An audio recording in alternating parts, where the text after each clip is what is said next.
కీర్తనల గ్రంథం 46వ కీర్తన. 11 వచనాలు ఉన్నాయి ఈ కీర్తనలో. కీర్తన అంతటిని కూడా మనం మార్చి చదువుకుందాం. కీర్తనలు 46. దేవుడు మనకు ఆశ్రయమును దుర్గమునై ఉన్నాడు. ఆపత్కాలములో ఆయన నమ్ముకొనదగిన సహాయకుడు.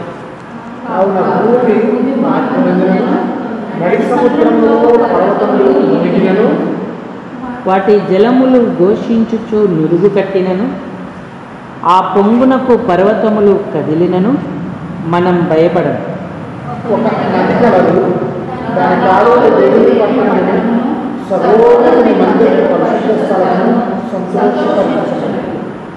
దేవుడు ఆ పట్టణములోనున్నాడు, దానికి చలనం లేదు.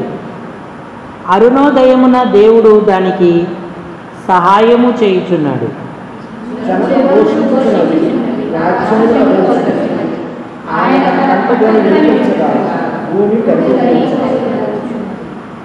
సైన్యములకు అధిపతి యెహోవా మనకు తోడై ఉన్నాడు.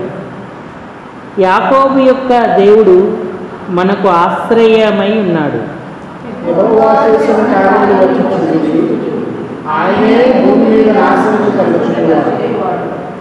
ఆయనే భూ దిగంతముల వరకు యుద్ధములు మాన్పువాడు.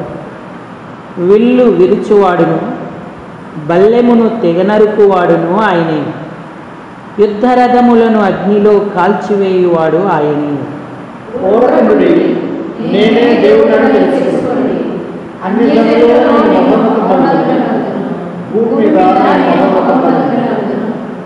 సైన్యములకు అధిపతి యెహోవా మనకు తోడై ఉన్నాడు. యాకోబు యొక్క దేవుడు మనకు ఆశ్రయమై ఉన్నాడు.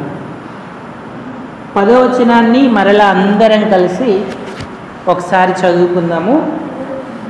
పూరకుండుడి, నేనే దేవుడనని తెలుసుకొనుడి. అన్యజనులలో నేను మహోన్నతుడనగుదు, భూమి మీద నేను మహోన్నతుడనగుదు. చాలండి. చదువుకున్న ఈ లేఖన భాగం చేరిరాగలిగిన మన హృదయాలకు ఈ రాత్రికాల సంఘ ప్రార్థనా ప్రోత్సాహము నిమిత్తమై హెచ్చరికగా, పురికొల్పుగా, ఆశీర్వాదకరంగా, దీవనకరంగా ప్రేమగల దేవుడు చేయునుగాక. ఆమేన్. ప్రభు ప్రజలారా, ప్రభునందున్నటువంటి ప్రేమైన వారులారా, మనలను సంఘముగా కట్టిన దేవుడు తరతరములకు కూడా స్తుతి నొందుతాడు. ఆయనకే మహిమ కలుగుతుంది. ఎందుకంటే ఇశ్రాయేలు పక్షముగా ఎప్పుడూ ప్రభువు సానుకూలమైన దృక్పథముతో ఉంటాడు. ఆయన వారిని ఏ స్థితిలో ఉన్నా తండ్రి అని పిలవగానే అంగీకరించి తనయుడా అని చేర్చుకునేటువంటి వాడిగా ఉంటాడు. న్యాయాధిపతుల గ్రంథంలో మనం చూసినప్పుడు ఇశ్రాయేలీలు ఆత్మీయ స్థితి ఒకసారి బాగుంటుంది, మరోసారి వారు దిగజారిపోతూ ఉంటారు. అట్లా వారి గ్రాపు పైకి కిందికి వెళ్ళిపోయినప్పటికీ దేవుడు తన భక్తుల ఎడల లేదా తన బిడ్డల ఎడల, సంఘము ఎడల ఎలాంటి హృదయంతో ఉంటాడంటే వారికి కలిగిన దురావస్థను చూచి ఆయన ఆత్మ సహింపలేకపోయేను అని వాక్యం రాయబడి ఉంది. అంటే ఎంతగా దేవుడు తన పిల్లలను, ప్రజలను ప్రేమిస్తూ ఉన్నాడు. కాబట్టి మనం ఎప్పుడూ దేవునికి సమీపంగా ఉండాలి, తండ్రికి దగ్గరగా ఉండాలి. మనం ఎలా ఉన్నామని కాదు, ఆయన యొద్ద ఉంటే ఎంతో ధన్యులమవుతాం. ఎందుకంటే ఆయనే శుద్ధి చేస్తాడు, సిద్ధపరుస్తాడు, క్రమపరుస్తాడు, ఏర్పాట్లోకి తెస్తాడు, ఎదిగింపజేస్తాడు. దీవనాశీర్వాదాలతో నింపుతాడు. ఈ కీర్తన ఎంతో ప్రశస్తమైనది. కోరహు కుమారులు రచించినది అన్నాడు. ఒకవేళ ఆయన మనవలు వారి తరతరాల వారు కావచ్చు. యెరూషలేము మీదికి అన్యజనులందరూ కలిసి యుద్ధానికి వచ్చారు. చుట్టుపక్కల ఉన్న రాజ్యాలు ఆ చిన్న రాజ్యమైన యెరూషలేమును ముట్టడి వేశారు అన్ని దిక్కుల. అప్పుడు ఈ కీర్తన ద్వారా దేవుణ్ణి వారు గణపరుస్తూ ఉన్నారు. దేవుడి వ్యక్తిత్వాన్ని గ్రహిస్తూ ఉన్నారు. దేవుడు మనకు ఆశ్రయమును దుర్గమునై ఉన్నాడు. ఆపత్కాలములలో ఆయన నమ్ముకొనదగిన సహాయకుడు. దేవుడొక్కడే మనకు ఆశ్రయం. ఆయనొక్కడే మనకు దుర్గం. ఆయనొక్కడే ఆపత్కాలములలో నమ్ముకొనదగినవాడు మరియు సహాయుడై ఉన్నాడు అని గుర్తించారు. దేవుని వ్యక్తిత్వాన్ని వారు గ్రహించారు కాబట్టే యాకోబు దేవుడు మనకు ఆశ్రయమై ఉన్నాడు. యాకోబు దేవుడు మనకు తోడై ఉన్నాడు అని వారు ఆయనను గూర్చి గానం చేస్తూ వస్తూ ఉన్నారు. ఈనాడు మనకు అనేకమైన పరిస్థితులు ఉండొచ్చు చుట్టుముట్టు. భూమి మారిపోయినా, నడిసముద్రము పర్వతాలు నడిసముద్రములో మునిగినా, వాటి అలలు వాటి జలములో ఘోష మరి కరడుగట్టి ఎంతో భీకరంగా వినబడినప్పటికీ కూడా మనము భయపడము అన్నాడు. ఈనాడు చుట్టుపక్కల ఉన్న పరిస్థితులు ఆందోళనకు, భయానికి, ఆదుర్తకు, కంగారుకు కారణమైన ఉర్విలో ఎంత మార్పు కలిగినా సరే దేవుణ్ణి ఆశ్రయించిన వారికి గొప్ప కృప, విజయము అనుగ్రహించబడుతుంది. ఎందుకంటే భూమి మీద ఆయనే కార్యాలు జరిగిస్తాడు, నాశనాలను కలుగజేస్తాడు, ఆయన యుద్ధాలను జరిగిస్తాడు, బల్లెమును తెగ నరుకును అన్నాడు. యెహోవా కార్యాలు ఇక్కడ రాయబడి ఉన్నాయి. విల్లు విరుస్తాడు, శత్రువుల విల్లును, యుద్ధరథములను అగ్నిలో కాల్చివేయువాడు ఆయనే అన్నాడు. కాబట్టి భీకర యుద్ధానికి యెరూషలేము సిద్ధపడాలి. అన్యజనులందరూ చుట్టుముట్టి ఉన్నారు. నమ్ముకొనదగిన సహాయుణ్ణి ఇశ్రాయేలు ఆశ్రయించింది. అయితే వారందరికీ దేవుడు ఒకే ఒక సందేశం ఇస్తా ఉన్నాడు. ఏమంటున్నాడు? 10వ వచనం చదవండి. ఊరక ఉండుడి, నేనే దేవుడనని. ఏంటంటే ఇలాంటి పరిస్థితుల్లో ఊరకుండడం ఎవరికి సాధ్యమవుతుంది? చుట్టుపక్కల అంతా శత్రువులు వచ్చి ముట్టడి వేసి యెరూషలేమును పట్టుకోవాలని ప్రయత్నం చేస్తూ ఉంటే, నన్ను ఆశ్రయించారుగా, నన్ను నమ్ముకున్నారుగా, నేనే సహాయకుడను అని మీరు చెప్తున్నారుగా, అయితే మీరు ఒక పని చేయండి, మీరందరూ ఊరకుండండి అంటున్నాడు. నేనే దేవుడనని తెలుసుకొనుడి అన్నాడు. మన దేవుడు చాలా నాటకీయంగా వర్క్ చేస్తాడు, పనిచేస్తాడు.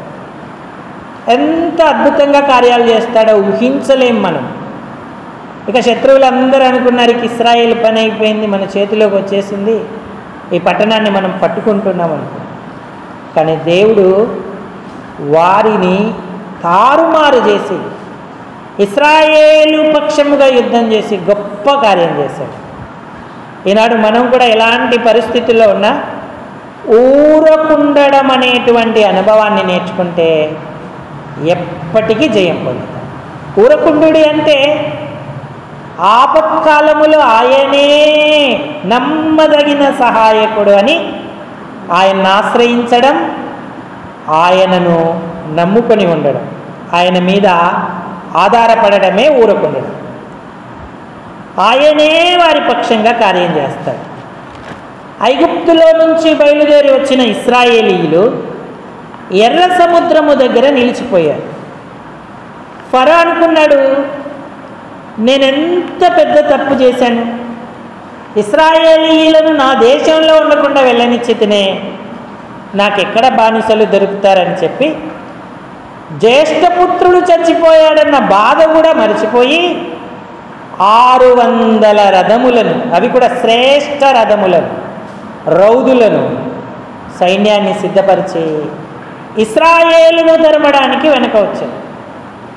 వీళ్ళు పిహాహీరోత్ అనే స్థలంలో విశ్రమం పొందుతూ ఉన్నారు.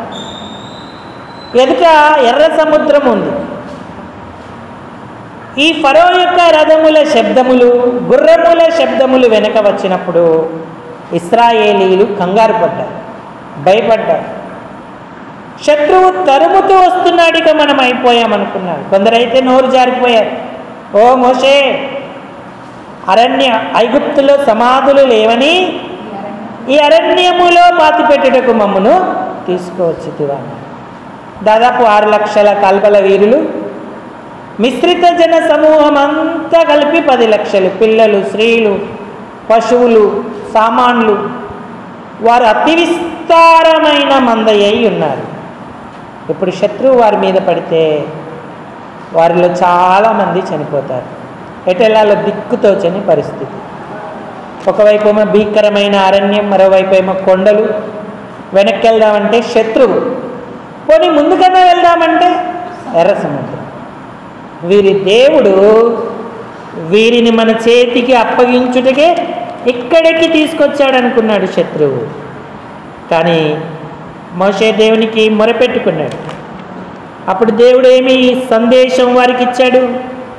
నిర్గమాకాండం 14వ అధ్యాయము 12వ వచనం, 13వ వచనం చదవండి.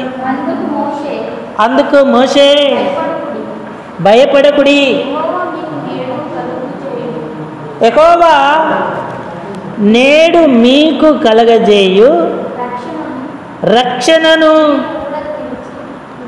మీరు ఊరక నిలుచుండి చూడుడి. మీరు నేడు చూచిన ఐగుప్తీయులను ఇక మీదట మీరెన్నడును చూడరు. యెహోవా మీ పక్షమున యుద్ధము చేయును. చూడండి, మీరు ఊరకయే ఉండవలనని ప్రజలతో చెప్పాను.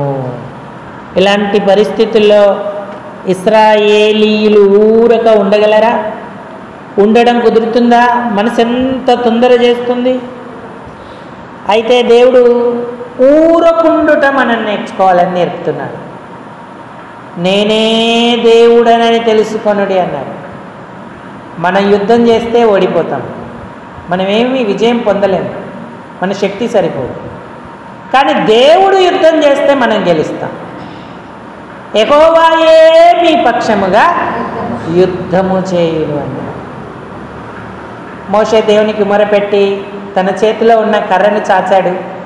ఎర్ర సముద్రము 2 పాయలు అయిపోయింది. ఆరిన నేల మీద ఇశ్రాయేలీల అందరికీ దాటారు. మరి ఇశ్రాయేలీయులకు ఐగుప్తీయులకు మధ్య మేఘము నిలిచింది. వారి వెనుక దేవదూత నిలిచి ఉన్నాడు. ఐగుప్తీయులు కూడా సముద్రంలో పడి అలాగే దాటిపోదామనుకున్నారు. కానీ యెహోవా సముద్రమును తారుమారు చేశాడు. తన పిల్లలు ఒడ్డుకు వచ్చారో లేదో వెంటనే దేవుడు కార్యం చేశాడు. ఫరో యొక్క సైన్యం, శ్రేష్ఠాధిపతులు అందరూ కూడా సముద్రంలో మునిగిపోయారు. ఇక మీరెన్నడూ చూడరు ఐగుప్తీయులని అన్నాడు. ఇప్పుడు చూసిన ఐగుప్తీయులని. అలాగే ఈనాడు మనం ఊరకుంటే, అంటే దేవుణ్ణి ఆశ్రయించి ఆయనకే మన వాద్యములను అప్పగించి ఆయన యందు నమ్మికుంచితే ఆయనే మన పక్షంగా యుద్ధం చేస్తాడు, గొప్ప కార్యం చేస్తాడు. ఊరక నిలిచున్న ఇశ్రాయేలీయులే ఈ అనుభవాన్ని, ఈ సత్యాన్ని నేర్చుకున్నారు.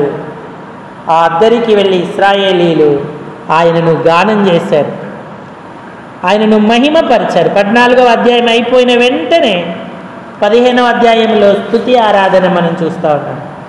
కాబట్టి మన సమస్యలు పరిస్థితులు ఎలాంటివైనా నమ్ముకొనదగిన సహాయకుడు దేవుడే అని ఆయనను ఆశ్రయించి ఊరకుంటే, ఆయన మీద ఆధారపడితే ఈ గొప్ప ఆశీర్వాదాన్ని, ధన్యతను మనం చూస్తాం. ఇది మొదటి సంగతి.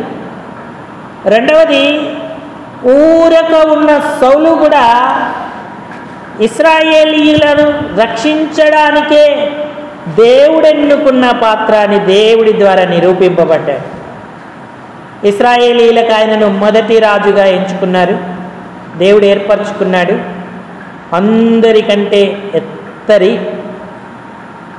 మరి సౌలు చాలా సౌందర్యవంతుడు. సౌలు అంటే అర్థం ఏంటంటే గొప్పవాడు అని అర్థం. మొదటి సమూయేలు గ్రంథం 10వ అధ్యాయం.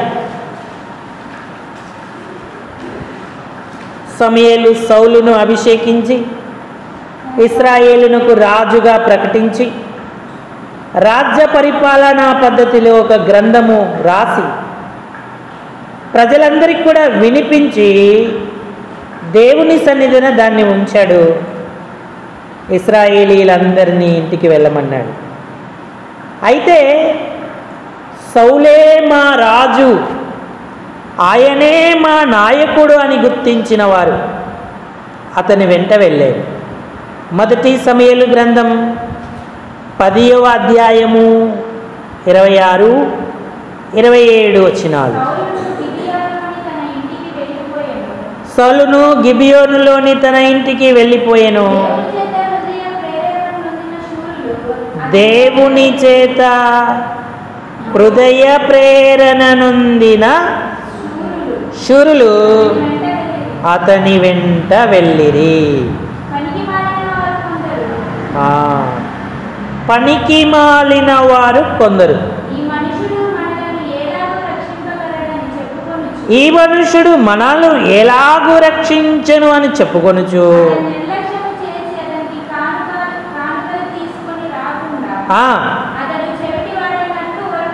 అతడు చెవిటివాడైనట్టు ఊరకుండేను అన్నాడు.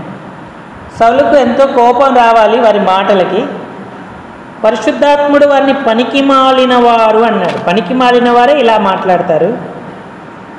అన్ని మాటలు చెవిలో పడతా ఉంటే ఎంత కోపం, ఎంత ఆవేశం సౌలుకు రావాలి. కానీ ఏమన్నాడు అతడు? చెవిటివాడైనట్టు ఊరకుండేను అన్నాడు. అక్కడ ఎర్ర సముద్రము దగ్గర ఇశ్రాయేలీలు ఊరుకున్నారు, ఇక్కడ సౌలు కూడా ఊరుకో ఉన్నాడు. ఎందుకు అంటే దేవుణ్ణి ఆశ్రయించాడు, దేవునికే వాద్యాన్ని అప్పగించాడు. ఇక తర్వాత 11వ అధ్యాయంలో నాహాషు అనే శత్రువు వచ్చి ఇశ్రాయేలీలను భయపడితే సాయంకాలం నాడు సౌలు వచ్చి, ఆ సాయంకాలం పూట వచ్చి ఇశ్రాయేలీల పక్షంగా అతడు యుద్ధం చేసి ఇశ్రాయేలీలందరికీ రక్షణ కలుగజేశాడు. శత్రువు చేతి నుంచి వారిని విడుదల చేశాడు, రక్షించాడు. అప్పుడు జనులు ఏమన్నారంటే, ఆ పనికి మాలిన వాళ్ళని తీసుకురండి, వాళ్ళందరినీ చంపేద్దాం, ఇక్కడ మనము సౌలును మరలా అభిషేకిద్దామంటూ, పట్టాభిషేకం చేద్దామంటూ వాళ్ళకి పిలుపునిచ్చారు. 12వ వచనం 13వ వచనం చదవండి.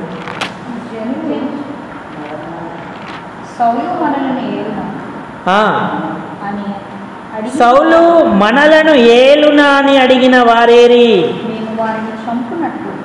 మేము వారిని చంపునట్లు ఆనాడు పనికి మాలిన మాటలు మాట్లాడారే, వారిని తీసుకొని రండి, వారిని తెప్పించండి అని సమూయేలుతో అనగా సౌలు అంటున్నాడు, నేడు యెహోవా ఇశ్రాయేలీయులకు రక్షణ కలగజేసెను గనక ఈ దినమున ఏ మనుషుణ్ణి చంపవద్దు అని చెప్పాడు. 13వ వచనంలో గిల్గాలుకు వచ్చి గిల్గాలులో యెహోవా సన్నిధిని సమాధాన బలులు అర్పించి యెహోవా సన్నిధిని సౌలుకు పట్టాభిషేకము చేసేను అన్నాడు. అక్కడ బహుగా సంతోషించిరి అన్న. చూసారా, ఊరకుండుటే దేవుడే నిరూపించాడు, నేనేర్పరచుకొనిన వాడు ఇతడే అని. మన నిర్దోషత్వాన్ని మనమే నిరూపించుకోవాల్సిన అవసరం లేదు. సమయం వచ్చినప్పుడు ప్రభువే కార్యము చేస్తాడు. కాబట్టి దేవుని పిల్లలు ఊరకుండుట నేర్చుకోవాలి, ఎలాంటి పరిస్థితుల్లోనైనా. అక్కడ ఇశ్రాయేలీయులు ఊరుకున్నారు, ఇక్కడ సౌలు కూడా ఊరక ఉన్నాడు. కొన్ని సందర్భాలు అపవాది చాలా తీవ్రంగా మన మీద దాడి చేస్తాడు. అన్నిటికంటే ముఖ్యంగా మన ప్రభువైన యేసుక్రీస్తు వారు ఊరకుండేను అన్నాడు. మత్తయి శుభవార్త 26వ అధ్యాయము 62 అనుకుంటాను, 26, 62 చదవండి. ప్రధాన యాజకుడు లేచి, నీ ఉత్తరమేమి చెప్పవా? వారు నీ మీద పలుకుచున్న సాక్ష్యము ఏమని పలకగా యేసు ఊరకుండెను. నాతో చెప్పండి, యేసు ఊరకుండెను. ఊరకుండానంటే ఒక్క మాట కూడా వారికి సమాధానము చెప్పలేదు. అదేలే ఊరకుండడం అంటే సైలెంట్గా ఉండడం, సైలెంట్గా ఉండడం అంటే ఊరకుండడం, కాముగా ఉండడం. యేసు ఒక్క మాట చెప్పలేదు, మౌనంగా ఉన్నాడు. ఇక్కడ యేసయ్య పరిస్థితి ఎలా ఉందంటే, ప్రధాన యాజకులు, అక్కడ మంత్రులు, అక్కడున్న పరిసయ్యులు, శాస్త్రులు, అబద్ధ సాక్షులు అందరూ లేచారు. అందరూ లేచి ఆయన మీద నేరం మోపుతున్నారు. యేసు ఒక్కడే అయిపోయాడు. వీడు నరహంతకుడు, దేవాలయాన్ని పడగొట్టి 3 దినాలలో లేపుతానన్నాడు, దయ్యాలను వెళ్ళగొట్టి దయ్యాల అధిపతి వలన ఈ కార్యాలు చేశాడన్నారు. యేసును ఒంటరిగా చేసి అందరూ నానా రకాలైన మాటలు అంటూ ఉన్నారు. అయితే యేసు అక్కడ ఊరుకున్నాడు. ఒక్క మాట కూడా వారికి ప్రత్యుత్తరం ఇవ్వాలి. అందుకే సిలువలో గొప్ప విజయాన్ని తీసుకొచ్చాడు. ఇలాంటి పరిస్థితుల మధ్య, ఈ సిచ్యువేషన్లో అలా ఊరకుండడం ఎంత కష్టమైనటువంటి పని. కానీ దేవుడు అంటున్నాడు, ఊరకుండుడి, నేనే దేవుడనని తెలుసుకోండి. ఈనాడు సార్వత్రిక స్థానిక సంఘాలు, సేవకులు, విశ్వాసుల మీద సాతాను అలాగే దాడి చేస్తుంది. ఎంత ఓర్వలేనితనం, ఎంత అసూయ, ఎంత మత్సరం, ఎంత కుళ్ళు, ఎంత ద్వేషం, ఎంత రాజకీయం, ఎంత పన్నాగాలు, ఎత్తుగడలు, ఇవన్నీ కూడా దేవుని సేవకుల మీదకి, విశ్వాసుల మీదకి, సంఘాల మీదకి ఏకమై తీసుకొస్తాయి. సువార్త ప్రకటిస్తున్న సేవకులు, అలానే దేవుని సంఘంలో ఉన్నవారు నిశ్చేష్టులైపోతున్నారు. అన్ని అబద్ధ సాక్ష్యాలే. లోకం నమ్మేది అబద్ధాన్నే కదా. సత్యం మౌనంగా ఉంది, ఒక్క మాట మాట్లాడలేదు. అందుకే శిలువలో యేసయ్య గొప్ప విజయాన్ని సాధించాడు. ఊరకుండుడి, నేనే దేవుడనని తెలుసు. ఊరకుండడం వల్ల చాలా లాభాలు ఉన్నాయి, అంటే చాలా దీవెనలు ఉన్నాయి. భూమి మారిపోయినా, సముద్రాలు పొంగినా, ఊరకున్న వారి పక్షంగా దేవుడే కార్యం చేస్తాడు. బల్యాన్ని విరుస్తాడు, యుద్ధరథములను అగ్నిలో కాలుస్తాడు, యుద్ధమాయనే చేస్తాడు. అందుకే దేవుడు ఎప్పుడు మనల్ని ఊరకుండుడి అంటాడు. మనం అనుకుంటాం, ఇంత అన్యాయం జరుగుతుంది, ఇంత నష్టం వాటిల్లుతా ఉంది, ఎంత నింద, ఎంత అవమానం నేను భరించాలి, నాకు న్యాయం చేసేవారే లేరా, నిర్దోషిగా ఉన్నప్పటికీ కూడా నేను ఎంత సహించాలనుకుంటా ఉంటాను. ఏ పాపం లేని యేసయ్య అంత శ్రమపడ్డాడు. పాపముతోనే నిండుకున్న మనం అందులో కొంత భాగమైనా పడాలని, తద్వారా మన పక్షంగా ప్రభు పనిచేయాలని యోచిస్తున్నాడు. ఊరకుండుట వలన రక్షణ కలుగుతుంది. ఊరకుండుట వలన మన నిర్దోషత్వం నిరూపింపబడుతుంది. ఊరకుండుట వలన మనకు విజయము కలుగుతుంది. అప్పటికప్పుడు కలగకపోవచ్చు, కానీ ఆత్మీయంగా బలంగా ఉన్నవారందరూ ఊరకుండుట అనే పాఠాన్ని నేర్చుకుంటారు. అప్పుడు వారి పక్షంగా ప్రభు పనిచేస్తాడు. యెషయా గ్రంథం 30వ అధ్యాయం. అటు ఇటు మీరు పరిగెత్తొద్దు, ఇదిగో ఊరకుండండి, మీరే రక్షించబడతారు, మీరు దేవుని సహాయాన్ని పొందుతారంటున్నాడు. 30వ అధ్యాయం యెషయా గ్రంథం 15వ వచనం. ప్రభువును ఇశ్రాయేలు యొక్క పరిశుద్ధ దేవుడునగు యెహోవా ఈలాగున సెలవిచ్చుచున్నాడు, మీరు మరలి వచ్చి ఊరక ఉండుట వలన రక్షించబడతారు, ఊరకుండి నమ్ముకొనుట వలన మీకు బలము కలుగును అని. ఎంత ధన్యత! నేనే దేవుడను అని తెలుసుకొనుడి అని కొరకు కుమారులు మంచి అనుభవాన్ని పొందారు. ఆయనే ఆశ్రయించారు, ఆదరణ పొందారు, సహాయం పొందారు. అలాగే సైన్యములకు అధిపతి యెహోవా వారికి తోడయుండి యాకోబు దేవుడే వారిని ఉద్ధరించి మహిమ తెచ్చుకున్నాడు. కాబట్టి ఊరకుండుట కన్నా ధన్యత మరి ఏదీ లేదు. ఏదైనా దేవుడు ఇస్తేనే తీసుకోవాలి, దేవుడు ఇవ్వనప్పుడు అదేది మనకు ఆశీర్వాదం కాదు. అవి పదవులు కావచ్చు, ధనం కావచ్చు, ఆస్తి కావచ్చు, ఆహారం కావచ్చు, వస్త్రం కావచ్చు, ఏదైనా సరే ప్రభువిస్తేనే ఆశీర్వాదం. కొన్ని కావాలనే దేవుడు వాటిని మనకు దూరపరుస్తాడు, మనకు బాధ అనిపించవచ్చు. ఎందుకంటే పనికి మాలిన తీగలు, ఆయన నీలోని పనికి మాలిన తీగలను తీసి పారవేయును అని. తనలో ఒక తీగ తీసేస్తూ ఉంటే తనకి ఎంత నొప్పి. పక్కనున్న తీగ కాదు, తనలో ఉన్న తీగనాన్ని తీసేస్తూ ఉన్నాడు. అంటే ఆయనకి ఇష్టం లేనిదేదో మెల్లిగా ఖాళీ చేస్తున్నాడు. అది కొంచెం మనకు గాయం అనిపించవచ్చు, బాధ అనిపించవచ్చు, కానీ మనం మరింత ఫలించడానికి అది కారణం. అలాంటి సందర్భాలలో ఇశ్రాయేలీల వలె మనం ఊరకుండాలి, సౌలు వలె ఊరకుండాలి, యేసయ్య వలె ఊరక ఉండాలి. అలాగే కోరహు కుమారుల కీర్తనలో యెరూషలేము పట్టణమంతా ఊరక ఆయన మీద ఆధారపడింది. అన్యజనులు, శత్రురాజులు మూకుమ్మడిగా దాడి చేసిన ఒక్కసారి కూడా ఇశ్రాయేలు మీద విజయం పొందలేదు. ఎన్ని యుద్ధాలు వచ్చినా ఇశ్రాయేలీయులే జయం పొందుతూ వచ్చారు. అక్కడ ఒక మాట రాయబడింది, దానికి ఒక నది కలదు అన్నాడు. ఈ నది ఎన్నటికీ ఎండిపోని నది, ఈ నదే జీవజల నది. మన ప్రభువైన యేసుక్రీస్తు వారే ఆ నది, ఘోషించని నది, అల్లరి చేయని నది.